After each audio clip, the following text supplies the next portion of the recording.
deuses da guerra, da pobreza e sabedoria, espíritos que viram armas ou objetos, criaturas nascidas de emoções negativas e um protagonista que está a um passo de simplesmente deixar de existir. Senhoras e senhores, Noragami.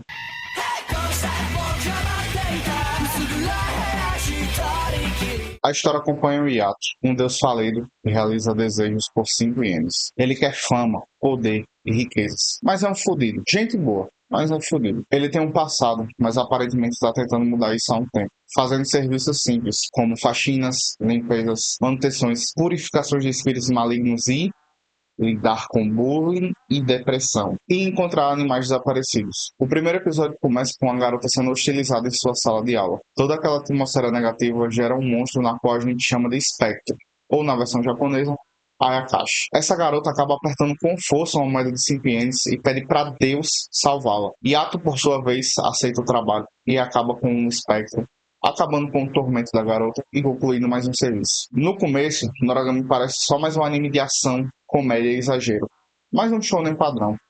Mas no final ele vira uma história sobre gente quebrada tentando seguir em frente. Logo nesse começo a gente também é apresentado ao conceito de regalia, ou, na versão japonesa, Shinki, que é um espírito que pode se transformar em arma. Um conceito bem legal que a gente vê em Soul Eater, no caso não são espíritos, né, são humanos, em homenagem de armas. E se você forçar um pouquinho, lembra Shaman King. Bom, a regalia do Yato se chama Tomone, e nos primeiros minutos de anime ela já pede demissão do carro. Aqui o Yato já é esculachado de tudo. Ela chama ele de preguiçoso, vagabundo, aí ele fala que vai dar a volta por cima. Eu achei que foi uma maneira bem legal das autoras apresentarem o personagem. Nisso a gente já entendendo que ele é um fudido que quer ser reconhecido. Eu gosto desse canal. Deixa o like e se inscreve. Bom, no resto do episódio, o Yato recebe um serviço de encontrar um gato. E enquanto ele está procurando, nos é apresentado Hiyori Iki, uma colegial que gosta de MMA. Isso aqui me animou muito. Eu achei que ela ia descer o sarrafo em todo mundo, mas no final não foi bem assim. Bom, enquanto o Yato vai atravessar a rua, vem um caminhão em direção dele. E até hoje eu não sei se ele ia atravessar o caminhão, se ele ia teletransportar, ia dar um pulo, correr, ia fazer alguma coisa, mas a Hiyori, no estilo Yusuke Urameshi, tenta impedir com que o Yato vá para um Isekai. A alma dela sai do corpo e ela acaba por se tornar um ser que transita o mundo físico e o mundo espiritual. É basicamente o Yusuke, só que mulher. Depois de voltar pro corpo dela, ela não sabe como encontrar o Yato e então ela vai atrás do gato que ele estava procurando. E se depara com o Yato fugindo de um sapo gigante, que é um espectro. E ela vai lá e salva ele. Depois o espectro pega ela com a boca e ela dá um chute de Muay Thai. Isso é muito legal, mas enfim, depois o Yato explica porque ela não pode fazer isso. O Yato tira ela dali e como ele tá sem regalia, ele não pode lutar. Nisso que eles fogem, ela pede ajuda pro Yato pra o espírito dela não ficar saindo do corpo. E aí ele cobra os 5 ienes dele. No próximo episódio tem mais resenha. Tem uns hate que não são muito intensos, mas também não são necessários. Ainda mais tendo em mente que a Hiyori ela tem 14 anos, então isso não é legal.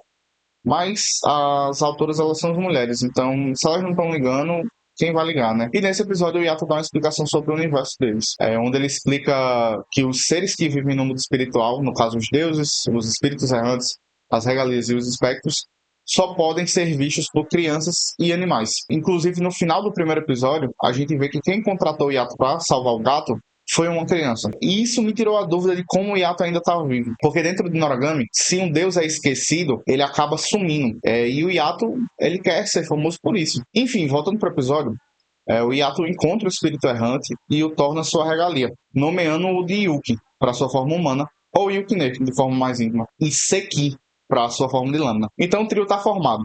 Agora que o Yato vai matar todos os espectros com a ajuda do Yukine e vai ajeitar a situação da Hiyori. Só que não, o Yato não enrola o caso da Hiyori. Ele simplesmente não resolve. E não porque a autora se esqueceu, é porque se resolver, a obra acaba. Ou pelo menos o propósito da relação entre os três. Bom, mas além do Yato não resolver a situação da Hiyori, tem um ponto aí que me pega mais. O Yato dá uma vida miserável pro Yukinei. Quando você para pra pensar nisso, começa a surgir algumas dúvidas, como que a Tomone aguentou tanto tempo? E pra mim a principal, como é que tanta gente odeia o Yukinei? Porque o Yukinei é um garoto que morreu com 14 anos. Então tudo nele faz sentido. A personalidade, as atitudes. Ele perdeu a juventude dele e ainda tem que lidar com a realidade que ele não entende. Ele chegou agora. Todo mundo entende porque tá lá há muito tempo. Ele não, ele é um personagem novo. Ele tá inserido como você, espectador, naquele mundo. Ele é mentalmente instável, e isso não é exagero, é consequência. Quando você compara com as outras regalias, fica ainda mais claro, porque a maioria ali já é mais madura, mais controlada. Adultos são mais controlados. E a gente tem o arco do Yukine, que é o ponto alto da primeira temporada. O que muita gente vê como chatice é literalmente o desenvolvimento do personagem acontecendo. O arco do Yukine consiste no seu corrompimento, porque no universo do Noragami, quando uma regalia entra em conflito, começa a sentir culpa, inveja, raiva, isso não fica só na cabeça dela. Isso machuca o deus. Então o Yato ele se fode completamente. E o Kine, ele entra nesse estado onde ele inveja os vivos, principalmente os jovens. Ele inveja a vida das pessoas, porque o Yato não dá uma vida confortável para ele. Ele se revolta com a própria situação. Ele começa a fazer coisas erradas. E quanto mais ele se perde, mais o Yato se fode. Só que aí entra o maior problema. O Yato ele não sabe lidar com isso. Ele não orienta, ele não prepara, ele não entende o que está acontecendo de verdade com o Yukine. E às vezes quem está assistindo entende porque tá vendo o Yato ali se fudendo completamente. A autora deixa claro isso. Mas o Yukine não. O Yukine ele não tá vendo o Yato cheio de podridão. Enfim, chega um ponto que o Yukine simplesmente colapsa. Ele sai quebrando várias janelas. Ele tá numa escola, né? E a Hiyori encontra o Yato cheio de podridão e leva ele pra Kofu. Mais tarde eu falo dela. E basicamente eles fazem um ritual que eles chamam de ablução pra limpar o nome do Yukine, onde ele deve confrontar seus pecados e obriga ele a encarar tudo aquilo que ele estava evitando. Ali fica claro que o problema nunca foi só o Yukine. Era apenas um garoto de 14 anos tentando lidar com o luto e com a frustração, sem qualquer amparo, guiado por um deus irresponsável. O espectador vê o Yato sofrendo, mas o Yukine não tem essa dimensão. Ele está apenas reagindo do jeito que dá e sendo julgado por isso. O espectador entende o que está acontecendo, mas o Yukine não entende. A própria Hiyori, ela praticamente não percebe, e os outros deuses não sabem. Então, o Yukine está perdido, reagindo do jeito que dá, e ainda é julgado por isso. Para mim, ele é muito injustiçado.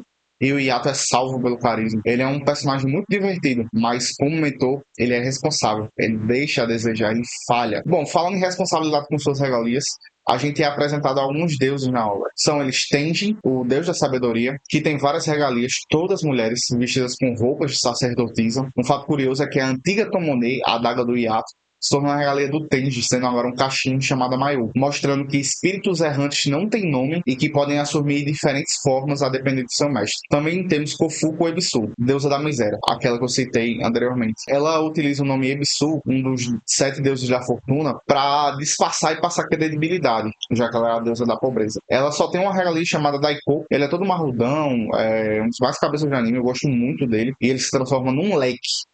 Moleque, eu achei isso um contraste muito foda. Por fim, temos Bishamon Ten, deusa da guerra e um dos 7 deuses da fortuna. Eles também a chamam só de Bishamon, a Kofuku chama ela de Bisha, e o Kazuma, a regalia principal dela, às vezes chama de Vina. Ela tem papo de mais de 16 regalias, eu não vou falar todas. Os mais notáveis são Kuraha, que é um leão, ou seja, regalias também que podem assumir formas de seres vivos, e o Kazuma, como um brinco versátil, que tem diversas utilidades, como mira aprimorada, análise técnica, e ele tem uma conexão mental tão forte com sua mestra, que ele ajuda a ela ter uma coordenação perfeita em batalha. Ele é dito pelo Yato como a regalia mais forte da Bishamon, mas falando do arsenal dela, ela possui, além da roupa, que também são regalias, um chicote, um revólver, uma pistola, uma adaga e uma espada gigante. Ela é literalmente o oposto do Yato. Ela tem várias coisas, ela é uma deusa que provém muito para suas regalias e ela quer matar o Yato por uma coisa que ele fez no passado. Ele matou uma regalia dela. Além desses deuses, a gente é apresentado a uma regalia chamada Nora. Nora é um termo utilizado para regalias de múltiplos deuses,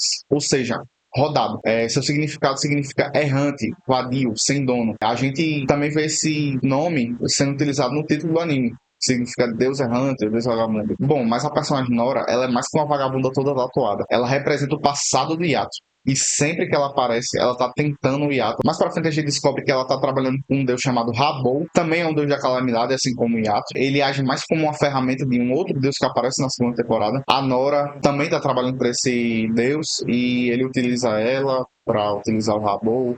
Mas o Rabou que é o deus que utiliza a Shinki. Então, enfim, é uma putaria. A temporada se encerra com uma luta do Rabou e a Nora contra o Yato e o Yukine, onde eles tentam trazer o Yato do passado para agora. Só que os tempos são outros e não existe mais um lugar para um deus da calamidade no Japão moderno. Bom, agora retomando uns pontos que eu deixei em aberto mais para trás. E a Hiyori lutadora?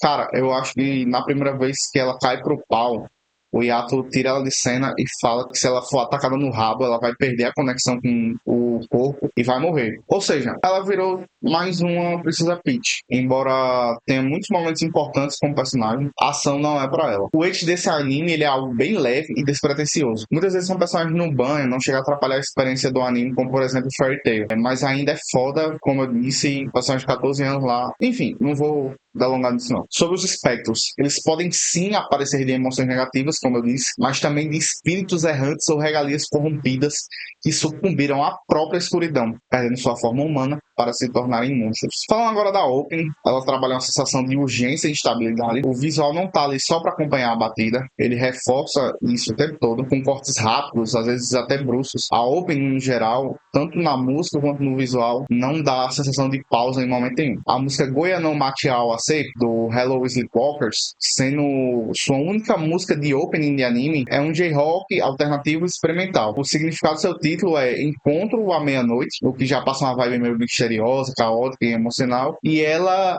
é extremamente isso, emocional e simbólica. A gente já começa com o primeiro verso sendo esse. Com a arma carregada nas minhas mãos, eu continuo avançando sem parar, mesmo sem entender direito o que estou fazendo. Esse trecho passa uma sensação de urgência e instabilidade emocional. É exatamente o que a gente vê nos personagens centrais da obra. Vemos no Yato que ele vive exatamente no limite entre existir e deixar de existir. Ele também tem um passado obscuro e violento que ele tenta negar e por muitas vezes age no impulso. Como ele está sempre correndo atrás de reconhecimento, tudo na vida dele é urgente, instável, nada é sólido. Se ele parar, ele morre. O Yukine, ele é o mais instável emocionalmente antes da conclusão do seu arco. A Hiyori, que não deveria estar transitando entre os dois mundos, tem risco de morrer, caso algo aconteça com seu espírito. A música, ela imprime eles. Agora, indo para a parte visual da abertura, ela já começa com os elementos urbanos, sinal, placa de trânsito e logo depois holofotes. Esses holofotes não são só estética, eles representam reconhecimento. No refrão, os holofotes ligam e o trio está no centro, onde é dado destaque. Antes disso, temos os deuses e as regalias citadas anteriormente. A Kofuku traz uma energia mais leve, quase brincalhona. Já a Bishamon aparece com imponência, presença.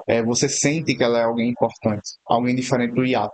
Tem um detalhe visual muito interessante. O céu, no momento que só o Yato aparece, é um azul escuro. Quando na cena da Bishamon, ele fica laranja, um tom quente, forte, quase agressivo. E combina exatamente com ela. Já quando a Kofuku aparece, o céu muda para um tom rosa. Quando a Nora aparece na abertura, ela tá quase beijando o Yato, reforçando essa ideia de passado insistente, que não larga ele. Inclusive o Yato tá atordoado nessa cena que ela tenta beijar ele. E é tipo assim, é algo bem tentador, né? Ela tá sempre tentando o Yato. Já a Andy, diferente da Open, ela vai para outro lado, desacelerando completamente. Heart Realize, cantada por Tia e produzida por Ryo, da banda Supercell. A dupla fez parte da primeira Opening de Kakegurui. E o Supercell, banda do Yu, já fez parte de vários animes, mas entre eles, uma das minhas animes favoritas, Kimi no Shiranai Monogatari, de Bakemonogatari.